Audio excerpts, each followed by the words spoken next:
NASCAR heads to Homestead-Miami Speedway this weekend with both the NASCAR Xfinity Series and the NASCAR Cup Series racing at a track that every driver will usually tell you they love, but it comes with a lot of risks. So let's break them down.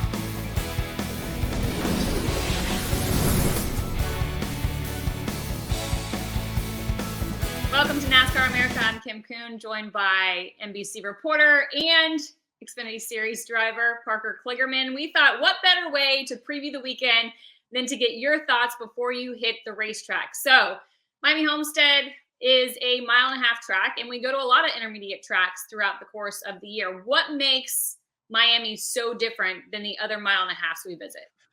Well, first of all, the weather is great. Just love the weather down there. It's always nice as we get later in the year and the races start to get cold. You go to Miami and it's like, oh, this is wonderful. But no, more importantly, there's a couple of big factors. One is the shape of this track. It's just a unique shape in that the corners are so long, especially turns 1 and 2. You have these multi grooves, and the grooves really are so far apart. When you look at the distance between the top to the bottom, it's a distance game at times as to why the bottom works versus the top. And you can find your car working in any of those lanes because of the variable banking. And then lastly, the tire wear is high. It's located right there down near the ocean. There's sand everywhere.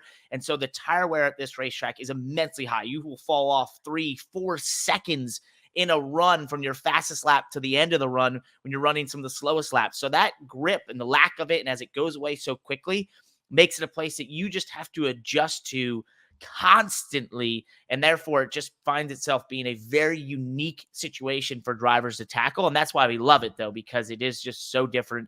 It is unique, and it is something that you just don't experience that often in NASCAR anymore. Well, you mentioned all the lanes available, but it tends to be that we see the dominant cars want to run that high line. The drivers that are very strong run higher into entry than anybody else. So as we talk about running the wall at Homestead-Miami Speedway, what makes it different than, you guys love to run the wall at Darlington. We saw the high line work at Las Vegas. Why is Homestead-Miami Speedway's high line so different? For a variety of factors. And really, it goes back to that first point I made, which is distance. When you're up at the top side of this racetrack compared to the bottom, it's a huge amount of distance difference from each other. So the speed you have to make up next to the wall means you've got to be really committed. And when you run the wall at Homestead-Miami Speedway, the biggest thing you'll see between someone who's really good at it, like a Kyle Larson or a Tyler Reddick, or someone who's not doing it quite as well, is their commitment on entry to running that wall. And that means going off in the corner, attaching to that wall very early on in the corner, putting your right sides as close as you can get. You actually will see, if you look at some of the camera shots at this racetrack where the spray of the wall where they've painted it gets onto the asphalt, that's where you're trying to put your right side tires. It's a game of immense amounts of small inches that you're trying to attach to, and then use the wall effect where the air sort of gives you an effect of holding the car off the wall. But it's really easy to go overboard, to hit that wall and to find yourself just not attaching to it correctly. And so when we talk about commitment, it means you've got to commit at the top side of the racetrack, attach that wall, and stay on it all the way to the exit with a game of inches. And it's so easy to just go over the line, to just go that 1% too much as the tires are falling off, as the laps change, as there's sand put on the racetrack, as cars lay rubber in that groove. It's constantly changing. And so it's a really tough thing to do. And that's why even a winning car, even a dominant car that's running the wall like we've seen out of Reddick or Kyle Larson, will hit that wall multiple times in the race. And that is just a given, because it is something where you're dealing with a game of tiny percentages, 1% too much or 0.5% too much at times.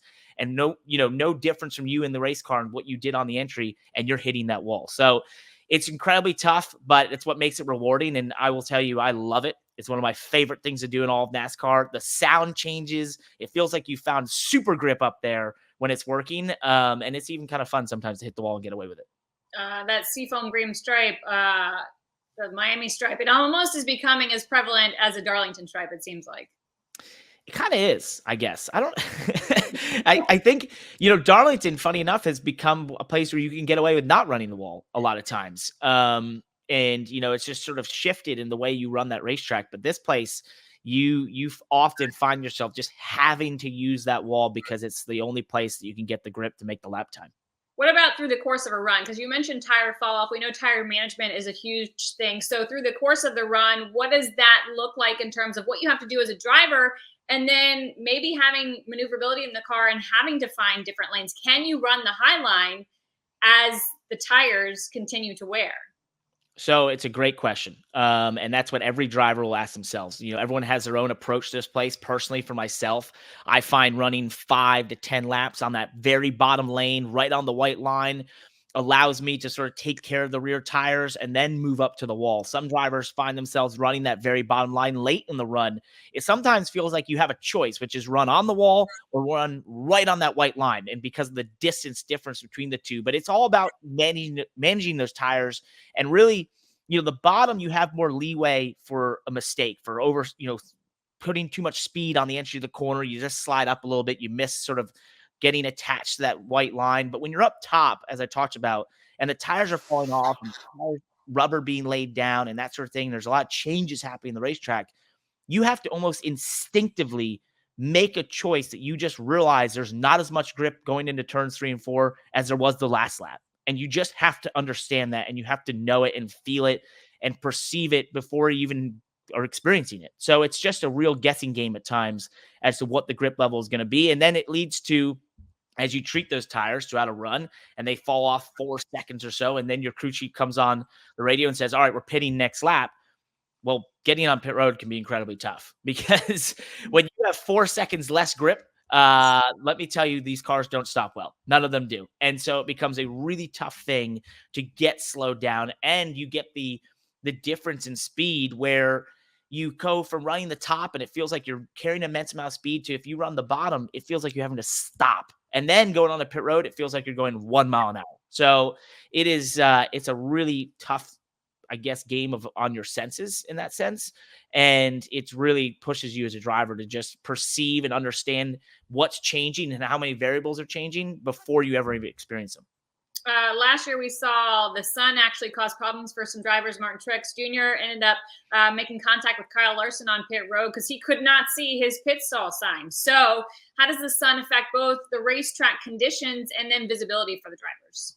It's incredibly tough, right? When we can't see, that's a problem because driving race cars involves sight, feel, and obviously your hearing. And it's, one of those things where you have these periods of time in the year where you're racing at certain tracks, and the way they're positioned, the sun becomes a problem. And we all try to have different ways of combating that, whether it's, putting tape on the windshields to sort of block the sun a little bit. There's tints that some teams put on the right side windows because you'll get that effect into turn 1 sometimes. And that can be annoying. And then obviously, a lot of us run tinted tear-offs on our visor because a race goes maybe possibly from day into night at times. If it goes too long, some drivers will elect to run sort of a tinted tear-off. So on the Xfinity side, that's historically been the case. I'll run one of those. Cup, it should be a little earlier in the day, but you never know, with red flags, whatever, how long a race could go. So you've got to just find the things that work for you, but that makes pit road incredibly tough. And honestly, I've almost missed my pit stall here many times. And had to slow down way slower on pit road than I want to be, and what I'm supposed to be running, just because I can't see. And so that's a really tough thing that all the drivers have to deal with, but you just have to find a way to deal with it and overcome it.